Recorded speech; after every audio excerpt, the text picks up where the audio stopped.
What is up, everybody? Welcome back to the channel. Or if you're new here, welcome to the channel.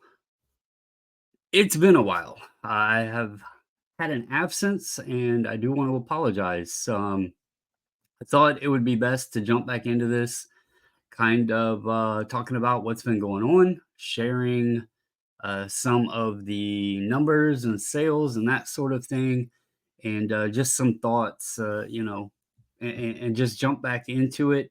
Um, if you've been patiently waiting for a video, I really appreciate it. I do want to shout out Lisa Durr. She left a comment on my last video, and actually, I'll just pull it up here and bring the screen up here. You can see right here, keeping an eye out for your next video. Glad to see you at RIN this morning. That was a month ago. Lisa has been a supporter of the channel, and I appreciate it. And she gets on and chats on the RIN listing and loafing, which I normally cut on and chat with a little bit on Tuesday mornings. And while I'm listing, I'll listen to those guys in the background. There's some good people. But what's been going on? So as you see, April 17th was my last video. I filmed it going to an estate sale. Was kind of talking about traveling to an estate sale to buy what I thought was a pretty weird item. Turned out I found some cool stuff at that estate sale, making a second trip back in.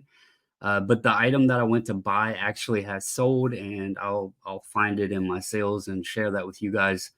But anyway, I didn't I didn't stop doing videos because I don't like doing them. I didn't stop doing videos. Coming from the sports card side of thing, we actually just had this conversation on a card podcast I do with a couple guys.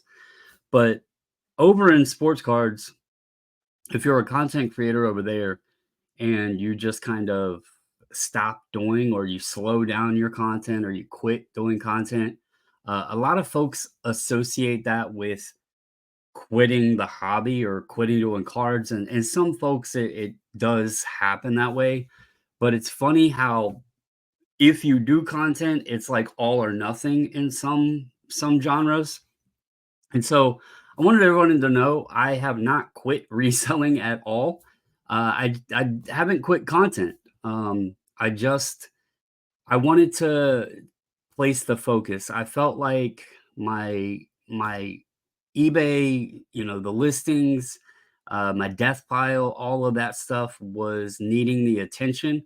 I have worked on it, but obviously I still have been sourcing, and so the death pile is still there. We've knocked a good bit of it, worked on it. I do source from it, but I also look at during the winter and everything, having that inventory there is good as well. Um, but I would like to at some point get it more organized. I have realized something about myself that I work in a chaotic environment, and it's not just in the reselling space. I was looking at my last job in manufacturing, and I went out one day into my garage and started going through the toolbox, and I was like, man, um, I was not organized. And just an example, in that environment, I knew what tools I needed for the job.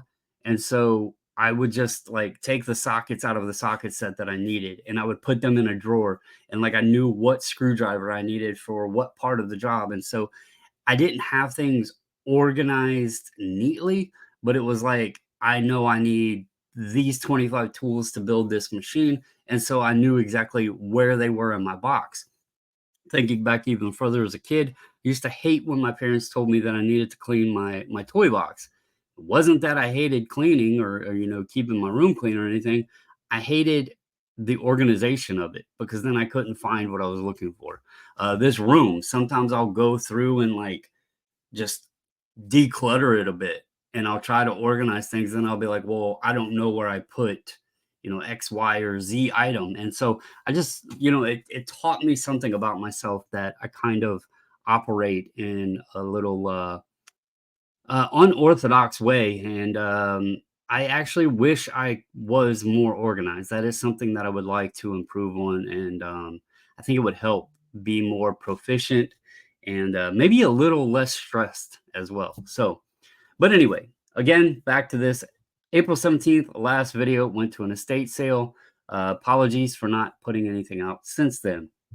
But let's look at some numbers. So what I did is I pulled up April 17th to today, June 26th. You can see here it's almost 2:30 p.m.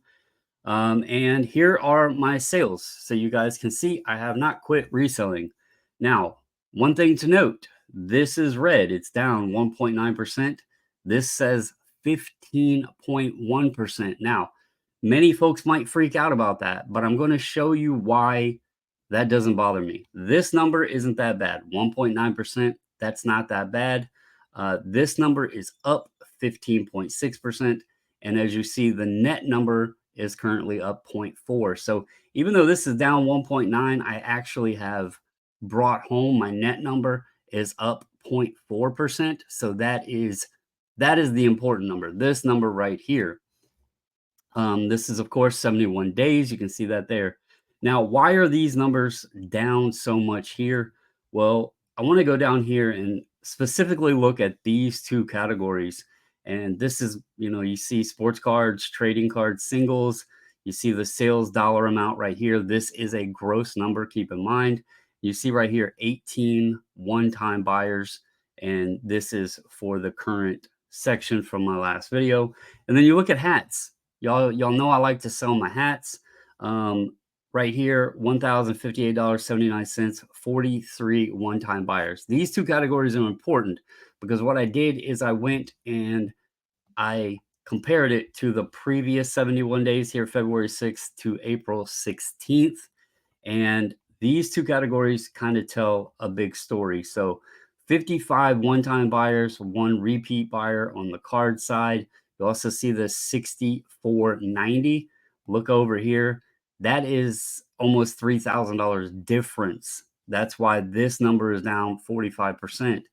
You see this 18 one-time buyers over here, 55 one-time buyers. So I had a lot more card sales in the previous 71 days than I have the past 71 days. And it makes perfect sense. I haven't been listing cards. I don't source cards. I haven't been to a card show in a while.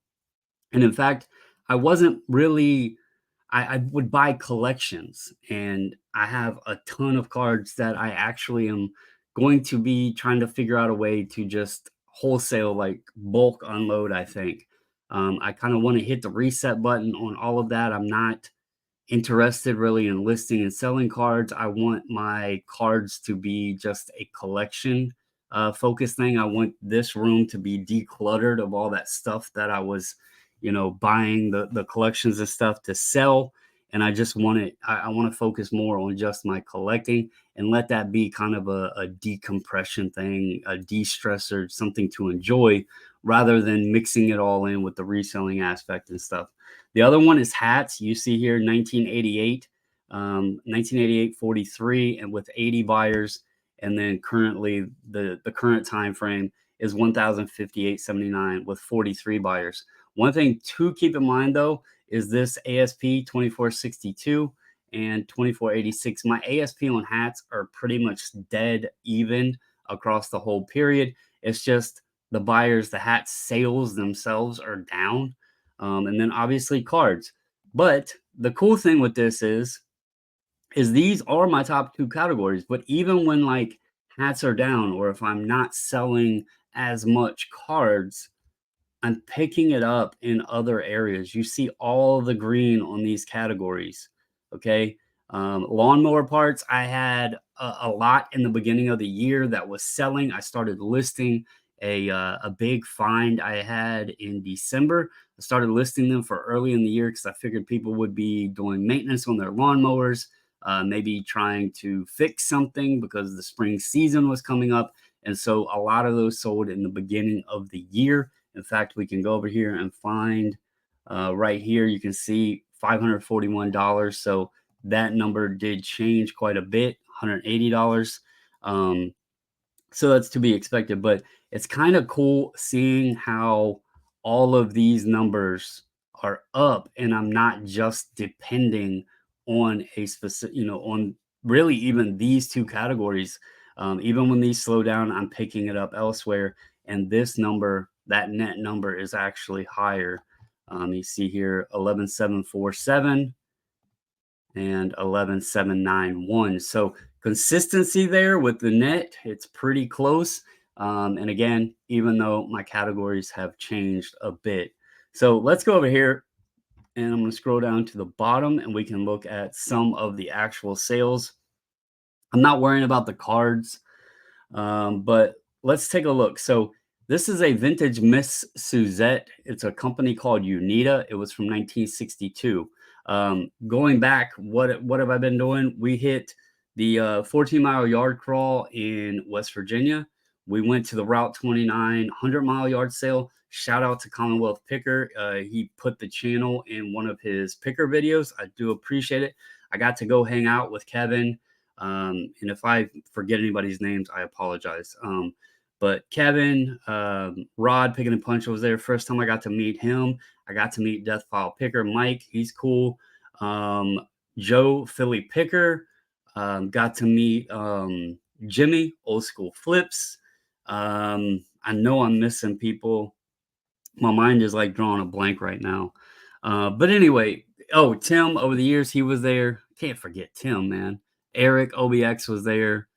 There was a big group of people, and Kevin had folks over. I got invited over.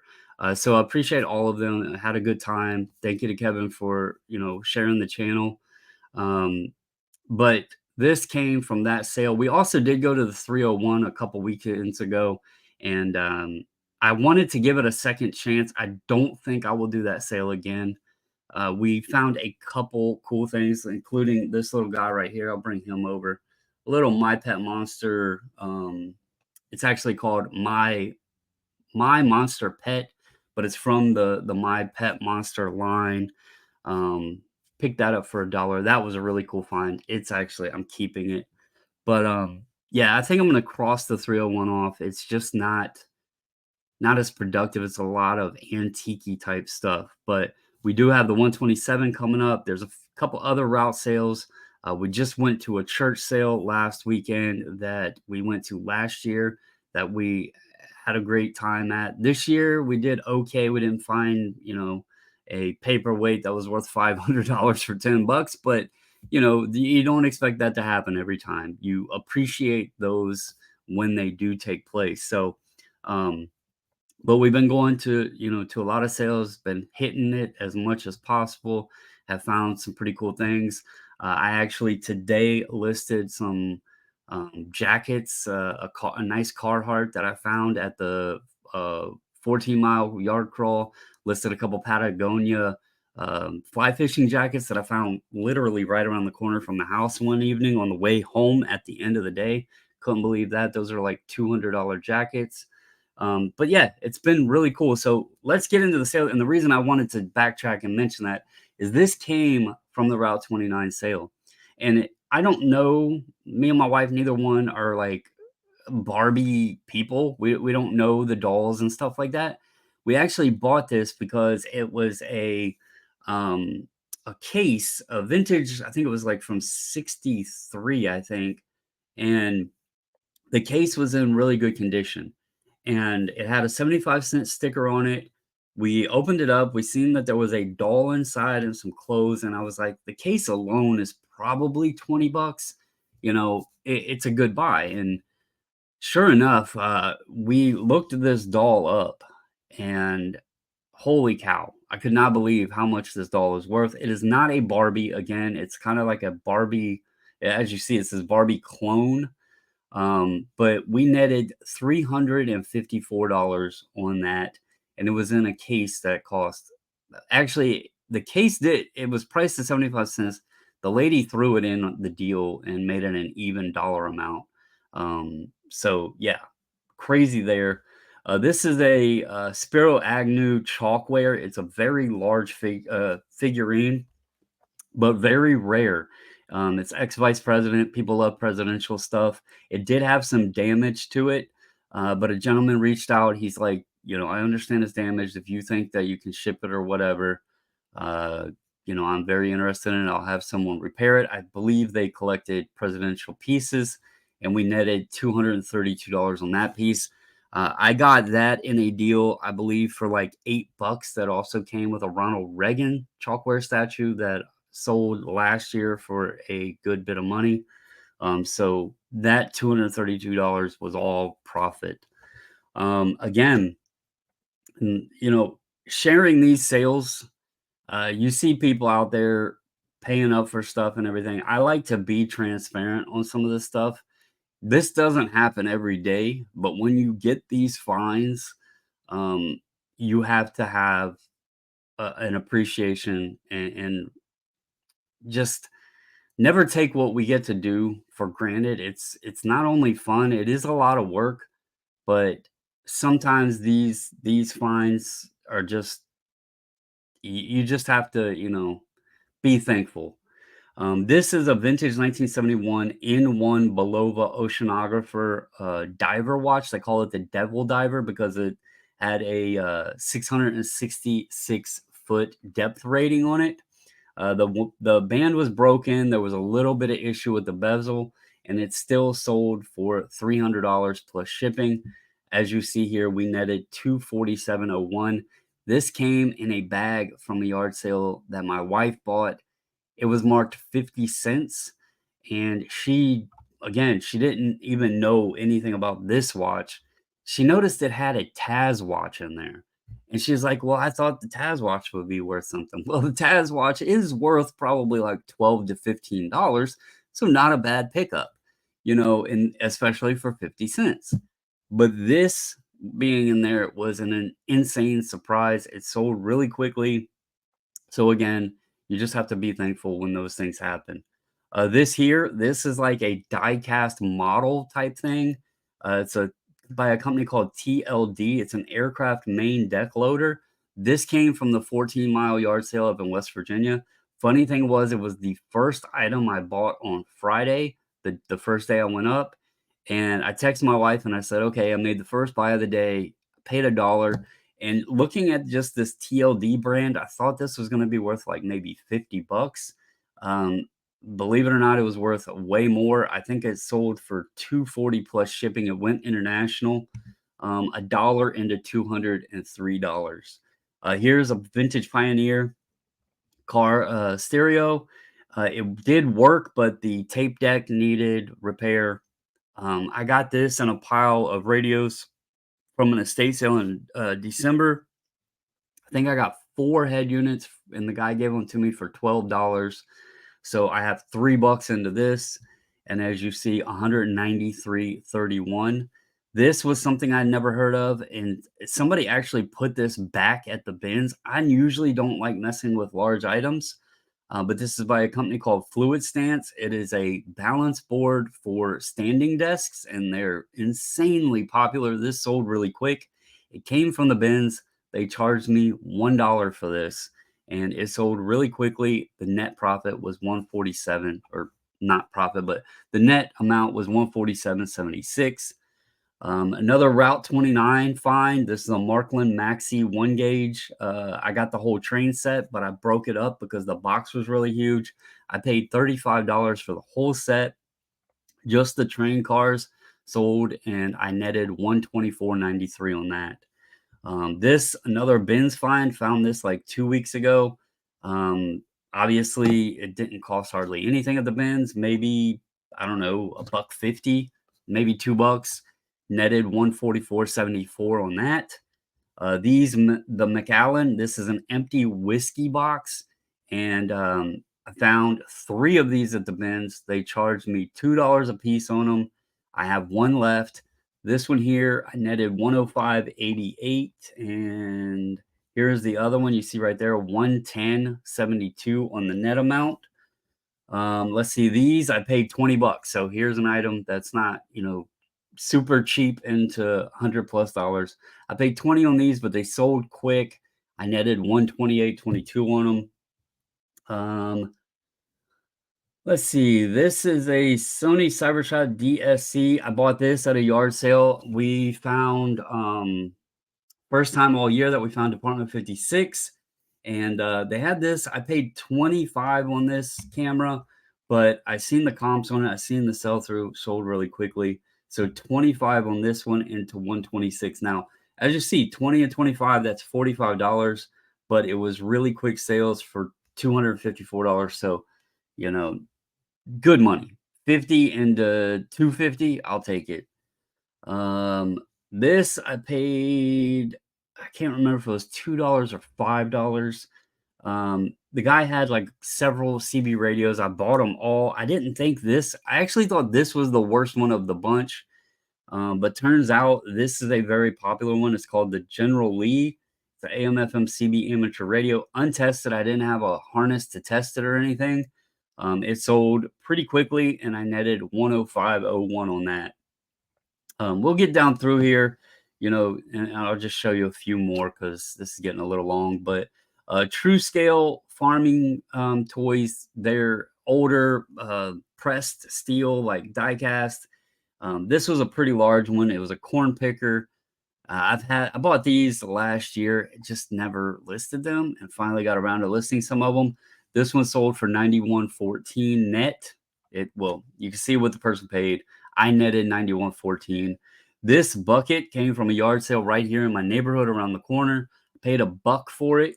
It's again just like these here. The like alcohol companies or some of the advertising stuff do really well. I am not going to try to pronounce that, but it's a champagne ice bucket made in France. Paid $1 for this and netted 82.30. These Red Wings, you probably seen these in Jimmy Old School Flips video. I actually had gotten to the sale, was looking. There was two pair, I think, two pair of Red Wings and one pair of Double H. And I got all three pair for $24, so $8 a piece. And this pair has sold. I still have the logging boots, and I have not listed the Double H's yet. But $24 for all three pairs. I netted $72.54 on this pair. And then in Commonwealth Picker's video, he showed that he was at a sale. You probably seen the Nightmare Before Christmas things hanging on this guy's like truck, I think it was. And Kevin bought a bunch of stuff. And he actually talked about in the podcast how OBX had followed in behind him and he found a bunch of like tools, I think it was. Well, I had stopped and went to that sale relatively quickly. And my wife wanted the Nightmare Before Christmas LED hanging things, and he was more than she wanted to pay on them. I knew when he told me the price, he wanted more than she was willing to pay. But I seen this Furby, and this was a Toys R Us exclusive wizard. Now, I noticed in Kevin's video it wasn't on the table, but the Nightmare Before Christmas stuff was hanging on the truck. So I don't know if this guy was setting more stuff out as the day went or how that Furby popped up, but yet the Nightmare Before Christmas stuff was still there. I haven't figured that part out. But anyway, I paid $5 for this Furby and I netted $82.49 on it. Here's a Craftsman digital torque wrench. I paid $20 for this and netted $86.97. So this Stomper, this was from my personal childhood toy collection. I had this as a kid. It did not work, but these tractor trailer stompers, Road Kings, they sell really, really well. This thing did not last a couple hours, was sold. I netted $86.40 or $86.39 on that. And then finally, I wanted to get to this. So in this video, I told you guys I was going to an estate sale to buy the most random vintage item to resell on eBay. And that was Tone bar soap. I traveled to this estate sale. I bought the soap. It was $1 a bar, $6 into this. I felt a little crazy going to an estate sale with the only thing that I had really picked out of the pictures I was targeting to go for was bar soap. But as you see, it has sold. Someone paid total $113.70 for 6 bars of soap, and I netted $80.31.